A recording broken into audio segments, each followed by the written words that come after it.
Everyone, this is Ali Hasan. उम्मीद करता हूँ सब लोग खैरियत से होंगे। चलें जी, कुछ गैप था, ईद थी। होप आप सब ने भी उसको अकॉर्डिंगली सेलिब्रेट किया होगा। तो सबसे पहले आज का वीडियो स्टार्ट करने से पहले रिमाइंडर कि आपको मैंने बताया था कि इज़ अ न्यू चैनल। अभी मुझे ज़्यादा हलचल नज़र नहीं आ रही उसमें। I don't know, maybe you guys don't like me, लेकिन if you like the videos तो आई विल अप्रिशिएट अगर आप अली विज़ के चैनल को ज्वाइन करें, क्योंकि फ्यूचर में मेरा प्लान है कि हम जितना फाइनेंशियल रेलिवेंट स्टफ़ होगा वो हम अली विज़ पे डिस्कस करेंगे, और इस यूट्यूब चैनल के ऊपर मैं थोड़े से डिफरेंट कंटेंट डिस्कस करूँगा जिसमें स्टडी, इमिग्रेशन और कुछ ट्रैवल हुआ करेगा। ठीक है, तो बस आप लोगों का जो है वो साथ चाहिए इसके अंदर, और आई एम श्योर कि आप ALYWHIZ अली वीज़ के चैनल को सब्सक्राइब करेंगे। ठीक है, इसको आप लाजमी सब्सक्राइब करें और साथ शेयर भी करें।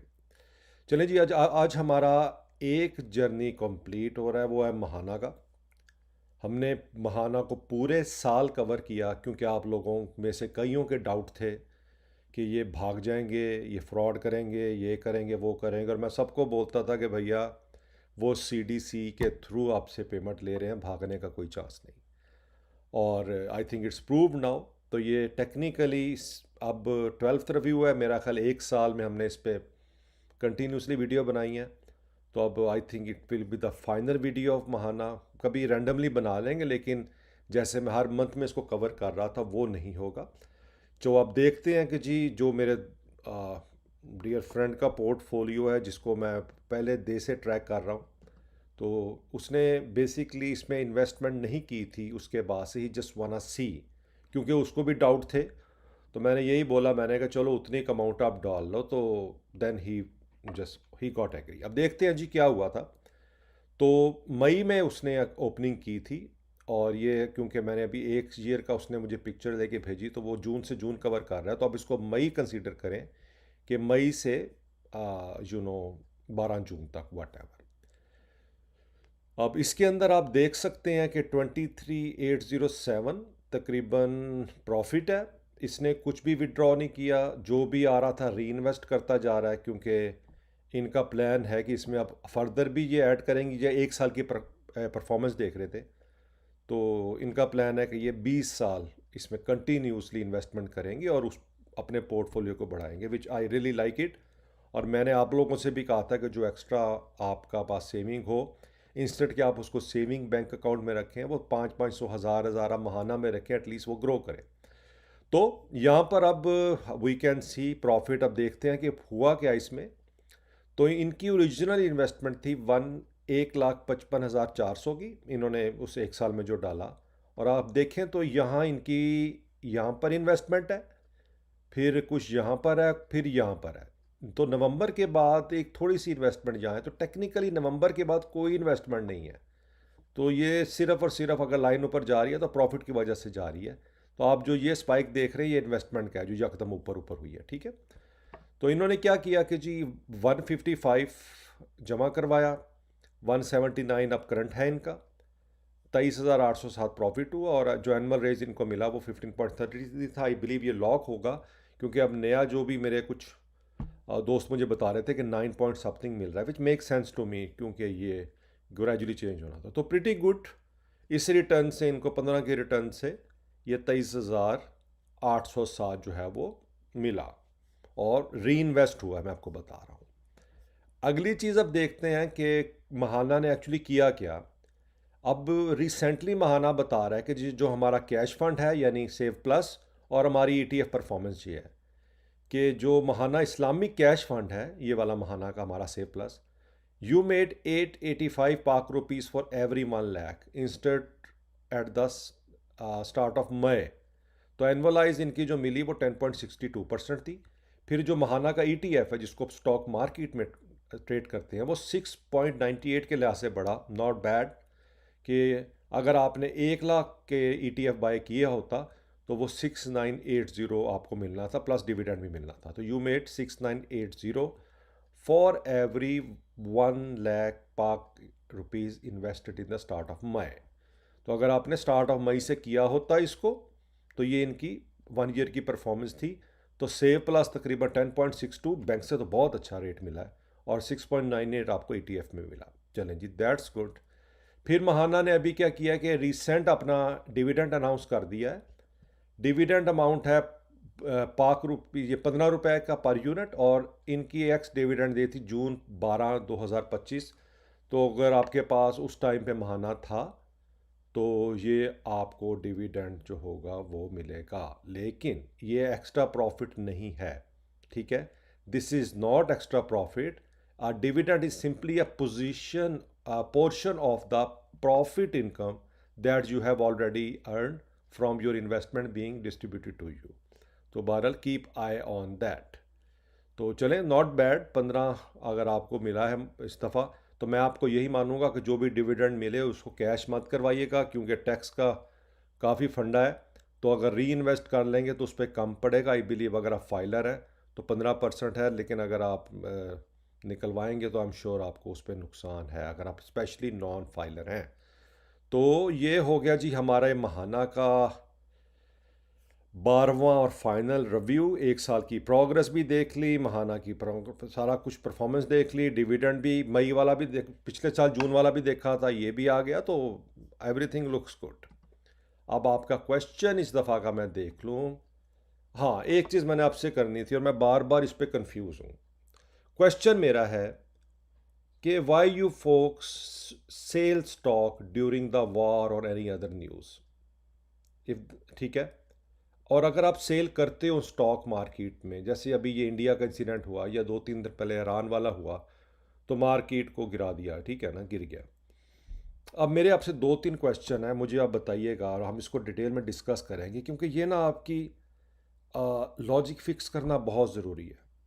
इन्वेस्टर के आपने कभी सोचा है कि जब मार्केट गिर रही होती है तो कोई बाय कर रहा होता है ना, ये तो नहीं होता कि लोअर लॉक ला गया, कोई ख़रीदार ही नहीं है, ठीक है ना। तो ख़रीदार तो है ना आपके स्टॉक्स का, तो कोई तो नीचे बाय कर रहा है। आपने कभी सोचा है कि वो नीचे जो बाय कर रहा है वो कौन है? मैंने लास्ट भी एक्सप्लेन किया था जब वो इंडिया और पाकिस्तान वाला हुआ था, कि जो नीचे बाय कर रहा था वो मेरे जैसा कोई होगा, मैं भी था उसमें। अभी ईरान वाला जो हुआ है इसके अंदर भी मुझे कुछ अच्छे रेट नहीं मिल रहे थे पिछले दिनों में। तो जैसे ही ये वॉर का सीन हुआ है फ्राइडे को, मैंने आराम से वो बाइंग कर ली जो मुझे चाहिए था, और मुझे पता है ये मंडे ट्यूसडे वेडनेसडे को रेट फिर वापस आ जाएंगे। तो मुझे समझ नहीं आती, और मुझे इसमें दुख पता क्या है कि आप लोगों की हार्ड अर्न मनी है। चलिए प्रॉफिट बनाया होता तो मेक सेंस, अगर आपने सुनी सुनाई में बेच दिया वो, तो विच इज़ नॉट राइट। मैंने लास्ट टाइम ही आपको बोला था। और दूसरा कि अगर आपने बेच दिया, अब आप सोचते हैं जी जंग लग गई, स्टॉक बेच दो। ओ भाई, जब बारी आनी है ना ऊपर जाने की, तो फिर स्टॉक बेच के क्या होगा? पैसा तो साथ तो नहीं लेके जा सकते। वो मार्केट में पड़ा है या बैंक में पड़ा है या तकिए के नीचे पड़ा है, रहना तो इसी दुनिया में ही है। तो एटलीस्ट थोड़ा सा ब्रेव हो के रिस्क लो, उसको कम से कम मार्केट में लगा रहने दो, क्योंकि बल्कि उस जगह पे थोड़ा नीचे बाइंग करके एवरेज अच्छी कर लो। क्यों ऐसी जगह पे आप अपनी हार्ड अर्न मनी को लूज़ करते हो? तो मुझे समझ नहीं आती। बहरहाल आप बताना, में भी मेरी ये थिंकिंग है कि जब वॉर या ऐसा न्यूज़ होती है आप स्टॉक बेच के उन पैसों का क्या करते हैं, मुझे ज़रूर बताना, ठीक है। अगला क्वेश्चन है जी अहमद साहब का। Sir please capital gain tax के ऊपर थोड़ा गाइड कर दें। ये एवरी मंथ कटा करते हैं स्टॉक पे, एक प्रॉफिट अमाउंट को एवरी मंथ टैक्सेबल करते हैं। नहीं भैया, ऐसे नहीं है। कैपिटल गेन तभी कटेगा जब आपका कैपिटल गेन बना होगा। आप अगर हर रोज़ मुनाफा कमा रहे हैं, बेच रहे हैं, तो यू विल पे, ठीक है। लेकिन ये तब होता है जब आपने पोर्टफोलियो, अब इन सिंपल वर्ड्स ये कि इसकी दो सिनेरियो बन सकते हैं। अब मुझे नहीं पता कि आप अगर कैपिटल ओवरऑल आपके पोर्टफोलियो की पोजीशन क्या है, वो लॉस पे जा रहा है, वो प्रॉफिट पे जा रहा है, लेकिन कैपिटल गेन तभी कटता है जब आपने प्रॉफिट गेन किया होता है, प्रॉफिट वाले अमाउंट पे। मिसाल देता हूँ कि अगर आपका स्टॉक आपने 50 रुपए का लिया और आपने 60 रुपए पे सेल कर दिया, तो जो कैपिटल गेन पड़ेगा ना वो आपको 60 रुपए पे नहीं पड़ेगा, वो आपको 10 रुपए पे पड़ेगा, क्योंकि आप 50 आपकी कॉस्ट है, 10 आपका प्रॉफिट है। उस 10 के ऊपर आप पे करेंगे और फिर आप पे फाइलर और नॉन फाइलर की तलवार लटक जाएगी, तो 15 और 25।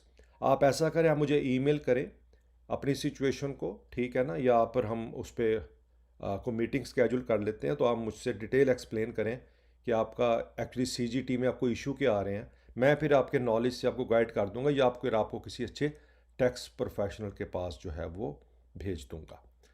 दूसरा है जी मिनी क्राफ्ट। अली भाई बहुत इन्फॉर्मेशन वीडियो है, आपसे एक रिक्वेस्ट थी कि जिन ओवरसीज़ का आरडी अकाउंट है उनको एक वीडियो बना बता दीजिए कि वो उस पर ब्रोकर अकाउंट कैसे खुलवा सकते हैं, शेयर बाय कर सकते हैं, क्योंकि मेरे जैसे बहुत से लोगों ने आरडी अकाउंट तो ओपन करवा लिया लेकिन ब्रोकेज अकाउंट के खुलने और किसी पीएसएक्स में इन्वेस्ट करने के नहीं जाते। Please solve problem. अच्छा, तो बेसिकली वो ये कह रहे हैं कि जो आरडीए के हमारे रोशन डिजिटल अकाउंट वाले हैं उनको पता नहीं लग रहा कि स्टॉक मार्केट में इन्वेस्टमेंट कैसे करनी, बाइंग कैसे करनी है।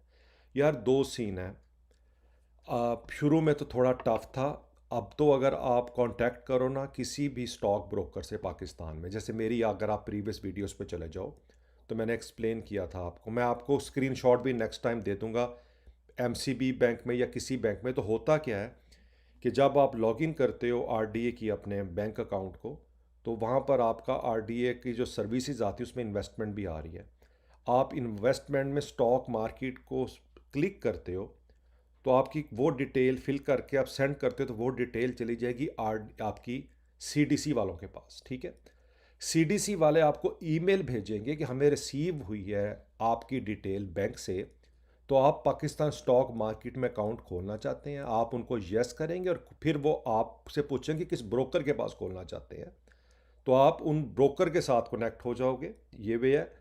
दूसरा है आपके पास, अगर आपने ऐप के थ्रू नहीं जाना तो आप कांटेक्ट करो, मैंने जैसे लास्ट टाइम बताया था, मैंने नाम भी कुछ लिए थे, जैसे ज़फ़र सिक्योरिटी वाले हैं, ठीक है, उसके अलावा टॉप लाइन वाले बैठे हैं, एकेडी वाले बैठे हैं, मुनीर और खनानी वाले बैठे हैं, कई हैं इसमें।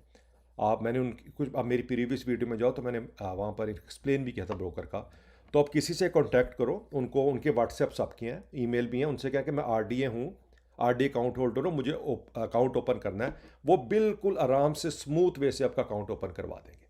अगर इसमें कोई डिफ़िकल्टी हो, ठीक है, feel free to reach out to me. मैं इसलिए आप लोगों को अपना ईमेल देता हूँ कि अगर कोई क्वेश्चन हो तो ali_hasan57@yahoo.com, मैं आपके साथ कोई मीटिंग स्केड्यूल कर लेंगे, कोई व्हाट्सएप पे I will talk to you, ठीक है, फिर इंस्टाग्राम के ऊपर, यानी कोई मेथड है हमारे पास बात करने का तो मैं आपको फर्दर भी एक्सप्लेन कर दूंगा, लेकिन टाइम वेस्ट मत करें, आप इन्वेस्टमेंट कीजिए। ठीक है जी, तो ये हो गया आपका क्वेश्चन, फर्दर कोई नहीं है इसके अंदर। और email again same, x same, Instagram same. तो ठीक है जी, फिर अगेन रिमाइंड कि आप अलीविज़ को सब्सक्राइब कीजिए, इसको शेयर कीजिए, और फिर आपसे नेक्स्ट वीडियो में मुलाकात होती है। ठीक है, अपना ख्याल रखिएगा, टेक केयर।